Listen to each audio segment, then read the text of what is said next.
Bienvenidos al Foro de Editores Científicos, al canal de YouTube del Foro de Editores Científicos.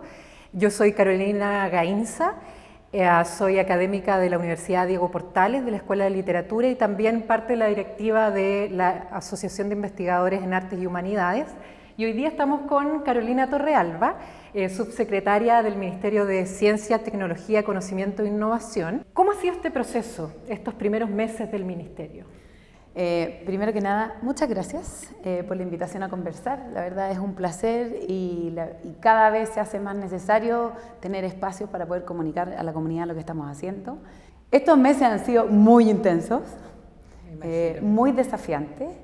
Yo diría, se siente el peso de la responsabilidad, se siente también el compromiso adquirido, se siente una tremenda gratitud tanto a una comunidad que nos ha acompañado y que nos ha brindado mucho apoyo, como también una gratitud al presidente que nos nombró, a este gobierno que ha sido un respaldo muy importante en estos primeros meses, porque, y para poner un poco el contexto, tal vez lo hemos conversado nosotros en alguna otra ocasión, pero el día 1, el día aquel del nombramiento, que fue un día muy bonito, una enorme fiesta adentro del Palacio de la Moneda, cuando volvimos a nuestras oficinas, estábamos el ministro, yo y Blanca, que es una secretaria que Gonzalo Blumel, desde su ministerio, nos cedió, claro, digamos, para poder empezar a trabajar, y ese era el equipo en pleno. ¿Por qué? Porque lo que tenemos hoy día es básicamente una ley aprobada, que se promulgó el día 13 de agosto del año pasado, que crea el nuevo Ministerio de Ciencia. Y la primera acción que hay que hacer para finalmente crearlo y echarlo a andar es que el presidente nombra las autoridades a cargo. Entonces esto es un proceso, digamos, que tiene varios hitos. Uno fue la promulgación de la ley, que ¿cierto? Precede, o sea, es posterior a una discusión de por lo menos 5 años en torno a este tema, y luego el nombramiento de las autoridades que son las encargadas de dar la primera estructura. Lo que hemos estado haciendo estos meses es básicamente generar las condiciones suficientes para que un pequeño grupo de trabajo pueda crear el ministerio y crear la política. Entonces, son etapas, digamos, que van escalando de a pasitos. La complejidad es muy grande, si uno lo ves como un Everest, te abrumas, pero lo que hemos ido haciendo de a poco es ir creando las condiciones. Por ejemplo, voy a ser muy específica, nosotros tenemos un presupuesto aprobado para este grupo, pero ese presupuesto tiene que operarse y nosotros hoy día no tenemos una estructura legal, entonces hay que construir las condiciones para las cuales podamos operarlo. Entonces eso fue un proceso largo también. Luego lo mismo con el desarrollo de algunos otros temas. Tenemos visiones de cómo avanzar en algunos temas, visiones más políticas, amplias. Tenemos que ir construyendo el equipo que nos va a ayudar a liderar esto, y por otro lado las condiciones técnico-administrativas para que eso tenga lugar. Entonces han sido meses en que esta corriente de trabajo, que tal vez uno podría decir que es un poco menos glamorosa, claro, pero quizás la más difícil. Pero es muy importante y muy difícil también, va también en conversación con definiciones políticas dentro del mismo gobierno, conversaciones con el presidente acerca de un plan general, conversaciones con otros interlocutores. Hemos estado conversando con distintas agrupaciones, con los rectores de las universidades, con parlamentarios, tratando de también tener una visión bastante amplia de lo que, de las demandas, digamos, de distintos actores. También es importante para nosotros hablar porque es un sistema que se va a enfrentar a muchos cambios. Entonces ha sido, yo te diría, unos 3 meses y medio ya llevamos aproximadamente, que han sido muy intensos, muy bonitos, muy desafiantes y con el sentimiento de gran responsabilidad y de gran lealtad con este trabajo en sí mismo. ¿Y cuáles son los desafíos que tiene el Ministerio para este año? Mira, también tienen múltiples dimensiones, yo diría. Sin duda, uno podría hablar de primero los desafíos de construir lo que va a ser la política. Ya. Después tiene otro que tiene un carácter bastante más estructural. ¿Cuál va a ser la estructura? ¿Cómo vamos a construir la estructura de funcionamiento del ministerio? Y tenemos otro que es mucho más operativo. Uno dice, vamos a construir una estructura, esa estructura tiene distintas dimensiones que son acerca de la funcionalidad que va a tener, cuál es la funcionalidad que nos entrega la ley, etcétera. Luego hay otra que a mí me gusta llamarla como armar el cableado subterráneo. Tú tienes la política, tienes esta nueva estructura que tiene que cumplir una determinada función según dicta la ley y según cómo tú lo vas ensamblando con el resto de las instituciones del Estado. Y luego, todo eso básicamente se traduce en la constitución de 2 decretos con fuerza de ley y 18 decretos supremos que son los que construyen todo esto. Y luego de eso, tú tienes que hacer, como digo yo, el cableado subterráneo, porque eso te dice, te da normas, y luego el día que tú dices, bueno, va a entrar en operación tal día, bueno, ese día tiene que funcionar. Claro. Entonces, hay otra cosa que es como operacional, que es cómo aplicamos todo el cableado que tienen los ministerios, que eso es legal, es operacional, en fin. Son distintos niveles de desafíos que van construyendo también entonces este cableado subterráneo para que efectivamente funcione, ¿ya? Esos son como dimensiones y después hay otra que es muy importante, que también es relevante cómo se va a manejar este año, que es cómo se construye la estructura presupuestaria, ¿ya? Porque tú sabes bien que los ministerios tienen como una glosa de presupuesto. Claro. Bueno, esa glosa se construye o se define una vez que uno ya tiene un ministerio legal. Exacto. Y hoy día tenemos... con ciertas tareas y directrices. Ciertas tareas, directrices, organizaciones, estructura. Y además, nosotros tenemos que construir una lógica presupuestaria que en el fondo que el próximo año va a recoger instrumentos del Estado que están en distintos ministerios. Por lo tanto, este año va a ser una conversación en paralelo de 3 ministerios en el fondo. El Ministerio de Ciencia, lo que estamos armando, con el Ministerio de Economía, con el Ministerio de Educación. Entonces, en ese sentido, hay un tremendo desafío. Eso por un lado. Y otro lado que es muy relevante, estas 3 dimensiones que te digo, y otro que es muy relevante es la conversación con CONICYT. Cómo nosotros, dentro de lo que es la creación de la nueva estructura, está construir la nueva agencia. Pero la nueva agencia parte desde CONICYT, toma a la agencia completa, a sus personas, a todas sus capacidades y todos sus instrumentos.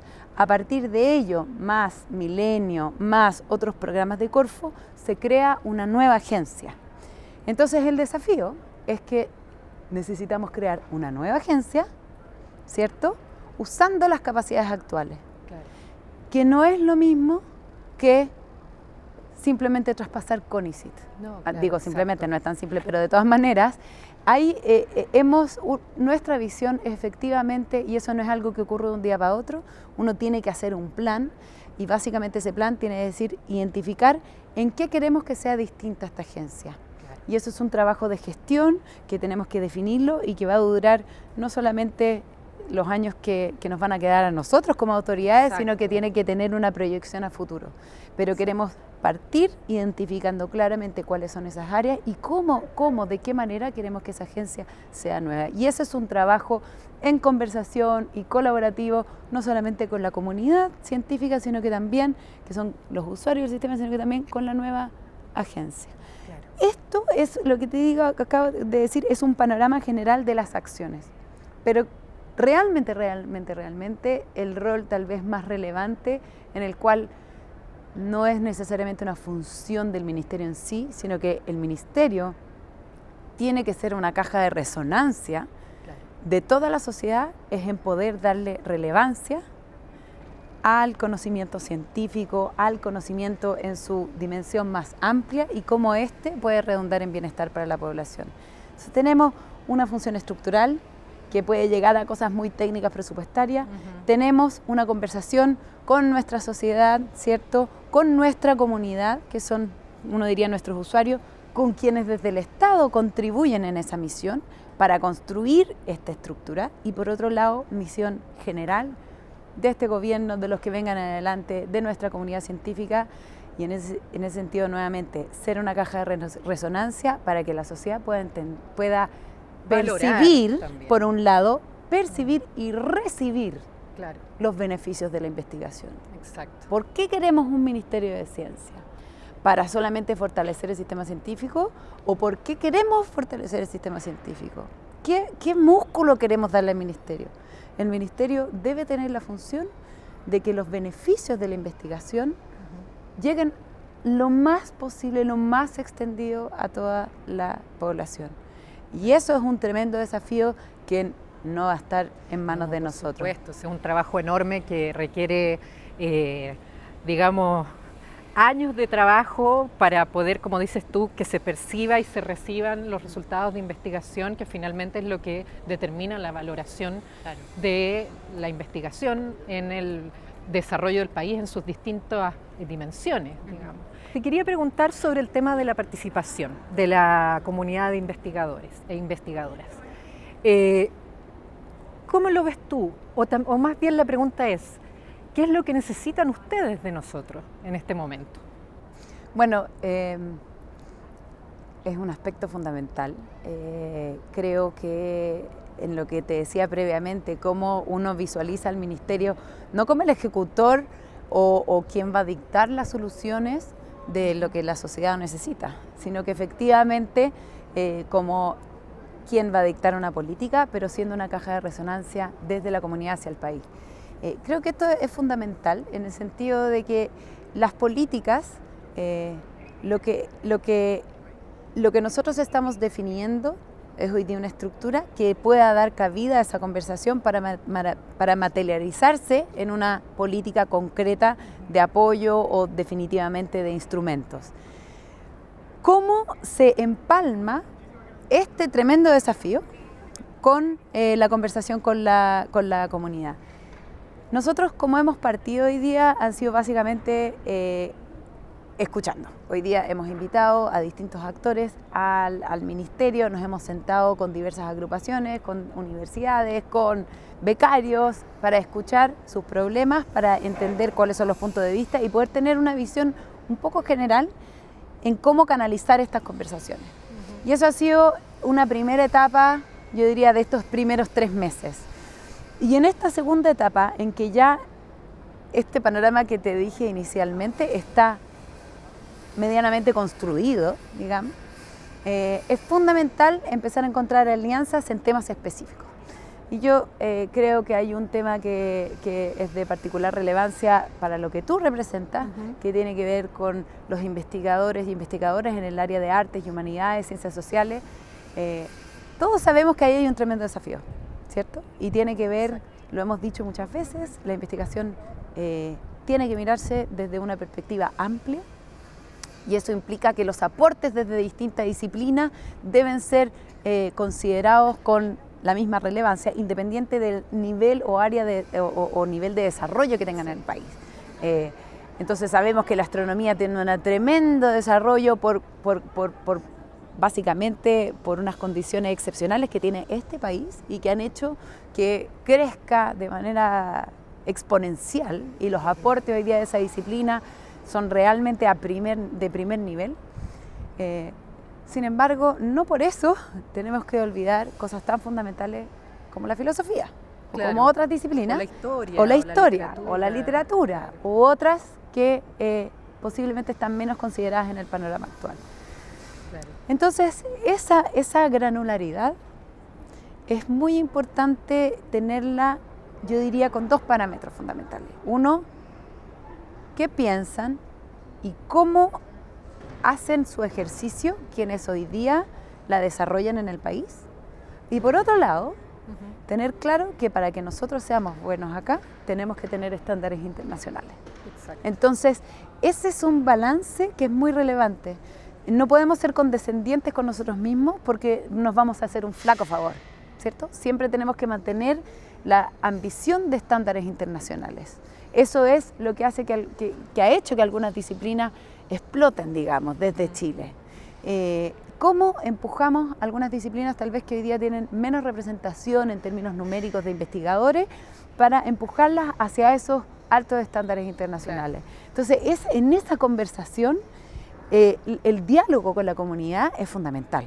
Claro, porque además tiene que ver con aprovechar las condiciones locales, que es un poco lo que ha hecho la astronomía también. Exacto. Y ahí, dado que tocaste este tema, quería justamente plantearte algo relacionado específicamente con la investigación en humanidades, arte y ciencias sociales, porque como sabes, bueno, todo Chile lo supo porque es como una rockstar, estuvo Judith Butler la semana pasada, y una de las cosas que planteó en una de sus conferencias es justamente esta idea que se ha instalado no solamente en Chile, sino que también a nivel mundial, donde hemos visto recortes, desapariciones de departamentos, etcétera, de las artes y las humanidades, y quizás en menor medida las ciencias sociales, pero las que más se han visto afectadas son las artes y las humanidades, digamos, como áreas inútiles, en el sentido de que no aportan, que no son rentables, de que no aportan valor económico, y también esta idea de que forman parte de una élite intelectual que no está abierta a la sociedad.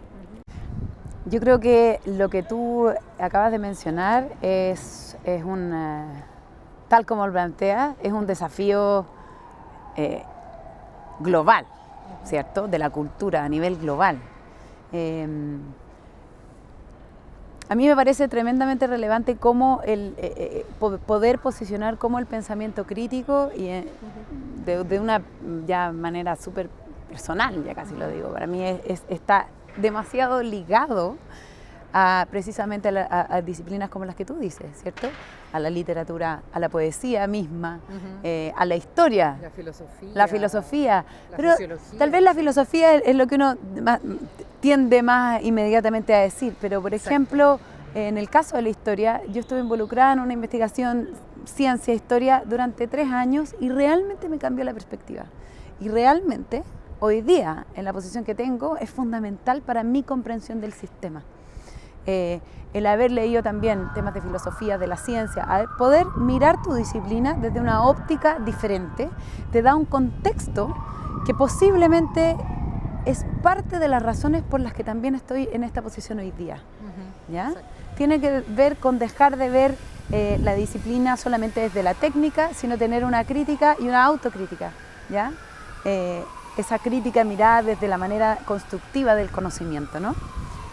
Que es finalmente lo que te entrega la interdisciplinariedad que tú estás nombrando, o sea, tu contacto con la historia, con otras disciplinas. Absolutamente, y yo creo que en esa interdisciplina las mismas artes, humanidades, ciencias sociales es donde ven distintos espacios de influencia hoy día también, ¿no? Claro. Si es que hacemos esta conversación que tú me estás planteando, ¿cómo la sacamos de esta caricatura, ¿no?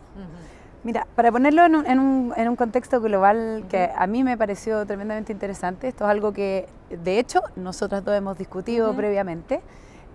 Yo vengo llegando ayer de una reunión de la OECD, en la cual me tocó liderar y abrir uno de los paneles.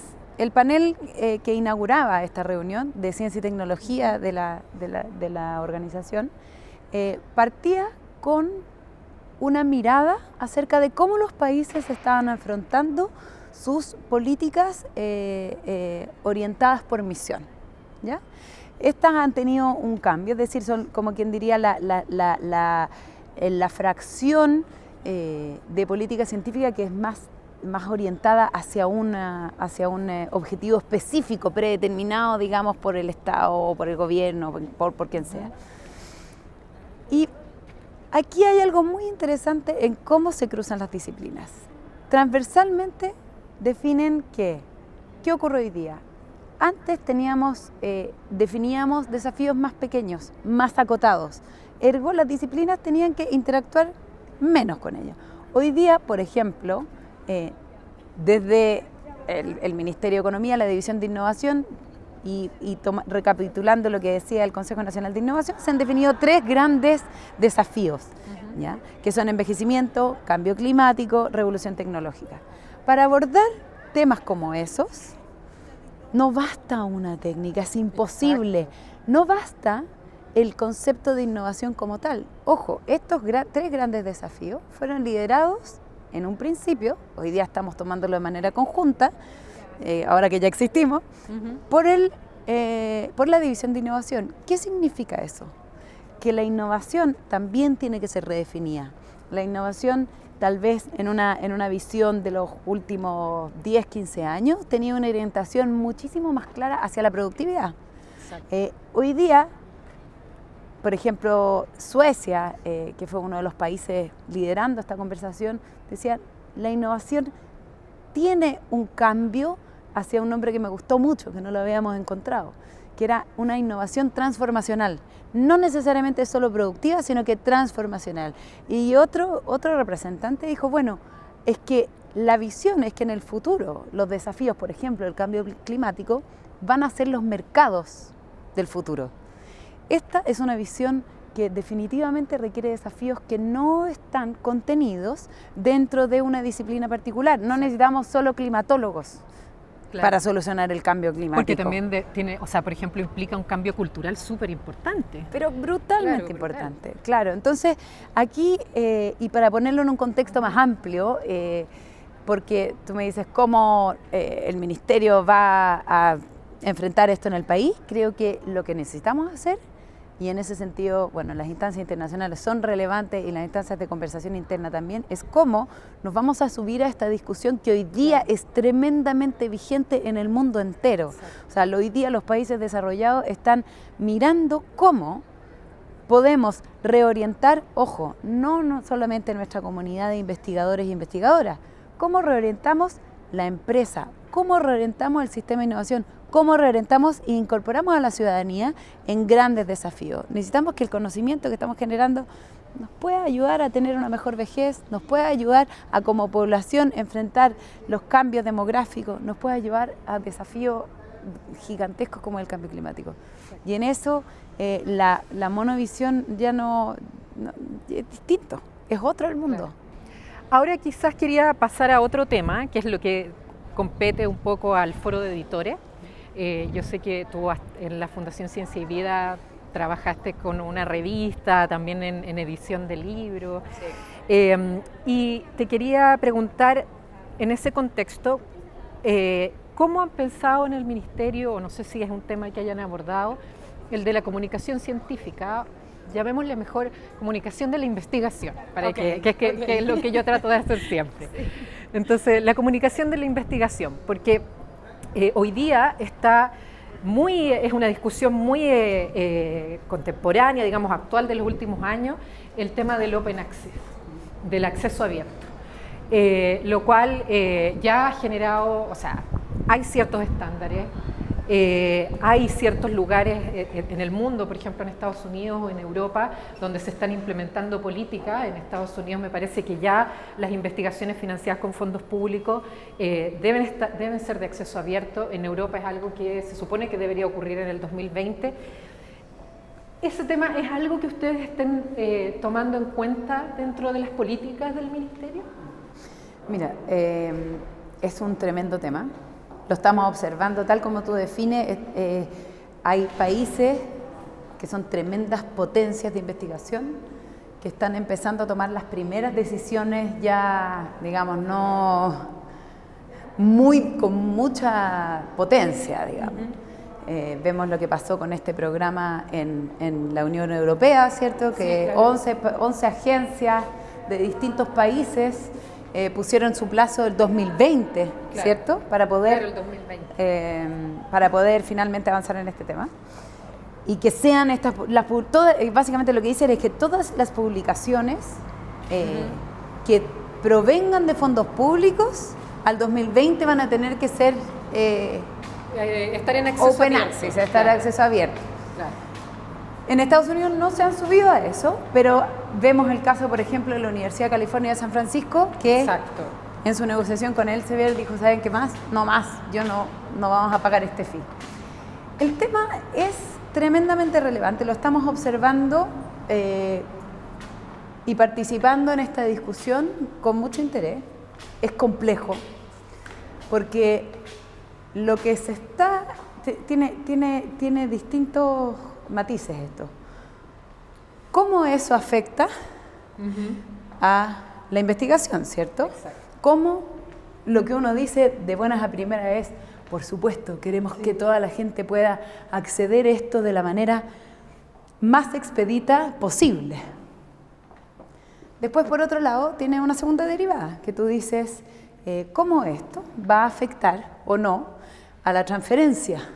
Ajá. Sabemos que en ciertos casos, para que la investigación se transfiera, tiene que protegerse. Sí, claro. ¿Cómo la comunicación tiene un impacto sobre la transferencia? Tercero,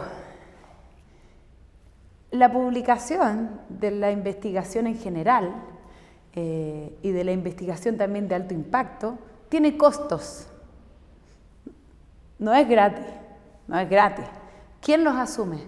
¿Cómo se asumen? Entonces es un tema que hay que mirarlo con mucha granularidad. Por ejemplo, no todos los investigadores de la Universidad de California en San Francisco están felices con esta medida. No, claro. ¿Por qué? Porque muchos de ellos o ellas publican, por ejemplo, en revistas de muy alto impacto que son de este grupo y eso les genera un conflicto porque están construyendo un currículum. ¿Cómo se es competitivo internacionalmente cuando se toman estas medidas? Entonces, de buenas a primeras uno dice, esto es algo, uno es fundamental, es algo que viene. Todos sabemos que hoy día este sistema se está poniendo en cuestionamiento. Además, hay una intención de también proteger, digamos, o poder fortalecer las industrias locales de los países, poder hacer una buena negociación con estas editoriales. Entonces, pero reconociendo toda esta complejidad. Entonces, ¿qué estamos haciendo hoy día? Observando muy bien lo que ocurre. Hoy día, por ejemplo, voy a hacer nuevamente referencia a esta reunión de la OECD, en la que tuvimos la oportunidad de generar una reunión de trabajo con representantes de otros países latinoamericanos. Ya estamos coordinados con Argentina y eventualmente vamos a ampliar esta mesa para tal vez hacer una estrategia de negociación conjunta con editoriales a las cuales hoy día nosotros les pagamos, el Estado paga Exacto. 15 millones de dólares en proveer este acceso a una parte de la población, ¿cierto? Claro. Que es una parte que es algunas universidades que están en un sistema determinado. Entonces, obviamente que la intención es, bueno, uno, veamos cómo esos recursos finalmente pueden tener un acceso mucho más amplio hacia la población. Nosotros queremos que pueda tener más amplio. En este acceso que paga el Estado, por ejemplo, hay empresas o startups tecnológicas que no pueden tener acceso y para poder acceder a esa publicación o a esa revista tienen que entrar a unas páginas ilegales, hacer todo un sistema para poder finalmente acceder a la información. Eso no es lo que uno quisiera y eso es lo que está en debate en todo el mundo. Entonces, ¿cómo como país nosotros subimos a esto? Creo que tenemos que observar estos primeros experimentos. La Unión Europea tiene una masa no solamente de ciencia de primer nivel, sino que también una masa de negociación muy fuerte. Son 11 países que están colegiados en esto, 11 agencias. Entonces, nos parece que tenemos que estar en esta discusión. Nosotros ya empezamos y, más importante aún, tal vez, es decir que esto está contenido incluso en la ley del Ministerio, que es velar por el acceso de la información que se financia con recursos públicos. Por ejemplo, una de las cosas en las que estamos avanzando es cómo estos temas que hemos discutido, por ejemplo, el acceso a la investigación, las políticas de investigación en arte, humanidades, ciencias sociales en general, con todas sus diferencias disciplinares, temas de género, cómo avanzamos en los temas de género, por ejemplo, en la evaluación de la investigación científica, el acceso a los fondos, esos temas que son temas que están definidos en el mandato de la ley, nosotros hoy día estamos incorporándolo en la estructura. Entonces, por ejemplo, estamos proyectando que va a haber una división, que va a ser una división fuerte, una división tipo división de estudios, prospectiva, en la cual estos temas van a tener encargados específicos. Porque son temas que no solamente nos van a sobrepasar a nosotros. No sé qué es lo que va a pasar, digamos. Claro, además requiere, en el caso del acceso abierto, considerar las condiciones locales, porque implica repensar un sistema completo, o sea, desde el Consejo Nacional de Acreditación y su forma de evaluación, las universidades y cómo evalúan y se relacionan con digamos, con las editoriales y con las revistas, digamos, la agencia de información que hoy día científica que hoy día funciona en CONICYT, qué es lo que va a pasar con esa agencia, la agencia de información en la nueva agencia, digamos. Exacto. O sea, implica repensar esas condiciones locales también, o sea, mirar los estándares internacionales, como dices tú, pero si eso va a funcionar o no acá. Absolutamente, entonces tiene una componente que también es regulatoria. Entonces eso es algo que nosotros estamos también viendo, es, ok, todo lo que estamos hablando tiene una componente regulatoria. Hay un diagnóstico que además tenemos que ser cautelosos en el sentido de que son cosas que no son de total claridad, ni siquiera a niveles, digamos, de tal vez de mucho más avance de la ciencia y de la investigación en el resto del mundo. Entonces, tenemos que observar eso, ver cómo eso se adapta a nuestra realidad y tener un equipo y las herramientas para que eso efectivamente, por ejemplo, pueda, yo creo que pilotear algo, se pueden pilotear ciertas iniciativas. Exacto. Y luego de pilotearla, entonces tener la capacidad de avanzar de materia regulatoria. Claro. Hay una conversación muy interesante que tuve también con la gente en Ámsterdam y que nos decían, de hecho, mentira, fueron con investigadoras chilenos que están haciendo sus doctorados en Ámsterdam. Y nos decían, aquí el sistema pilotean todo el rato y tiene que ver con eso. O sea, creo que también esta estructura nos va a decir, ok, cuáles son los temas fundamentales y en eso poder generar iniciativas piloto para ir probando nuestros temas. Todos los temas que me has puesto tú, Carolina, son temas de vanguardia internacional. El tema de la evaluación, de la investigación, el tema de cómo avanzamos en la política de datos abiertos, son temas que el mundo mismo está abriendo sus horizontes. Nosotros tenemos que participar y ver cómo podemos ir avanzando en esos temas y cómo básicamente hoy día podemos construir una estructura que sea, como se dice, que pueda responder a esa demanda. Exacto, cómo dialoga con lo local, con lo regional, digamos, con América Latina, que tiene otra lógica también de circulación del conocimiento, y con los estándares internacionales. Así que, en ese sentido, tal vez decir que uno de los beneficios sí de tener un ministerio es que la capacidad que tiene un ministerio de llevar un piloto o en fin, una situación a cambios regulatorios estructuralmente es mucho mayor dentro del Estado que la situación que teníamos previamente. Ahí hay un gran beneficio. No lo vamos a tener hoy día, pero ese horizonte se ve con mucho mayor, un mejor pronóstico en la estructura de un ministerio, porque el cambio regulatorio que puede hacer un ministerio dentro de cómo se organiza la estructura pública en el país es mucho mayor que la que tiene hoy día el sistema, que está más fragmentado, teniendo actores que cumplen la función de promover el conocimiento desde distintos ministerios, menos articulados. Entonces, este diagnóstico y eventual regulación por un cambio de sistema es algo que se ve con buenos ojos, digamos, y que estamos muy conscientes de la relevancia de poner estos temas y entregarle la estructura para que podamos hacer cambios efectivos en un futuro. Bueno, Carolina, ha sido una conversación súper rica, donde yo creo que digamos, los seguidores del canal de YouTube del Foro de Editores van a poder tener una perspectiva más o menos de qué es lo que está ocurriendo en este momento con el Ministerio y cuáles son también los desafíos a futuro, y eso yo creo que es muy importante de comunicar a la comunidad de investigadores e investigadoras de nuestro país. Así que eso, de nuevo te agradezco. Y también quería aprovechar para avisarles a los digamos, visitantes de este canal de YouTube que los invitamos a participar y estar atentos de la información del Foro de Editores que se va a realizar la primera quincena de agosto. Así que a través de las redes sociales del Foro de Editores se estará entregando más información. Bueno, Carolina, muchas gracias. Un saludo a todos los seguidores de Foro de Editores y en general a todos quienes participan en la construcción del conocimiento. Estamos entusiasmados, estamos con mucho trabajo, pero muy confiados también de que estamos reuniendo y armando las condiciones para esta tarea que es armar el nuevo Ministerio de Ciencia, Tecnología, Conocimiento e Innovación. Así que muchas gracias por la oportunidad y saludos a todos.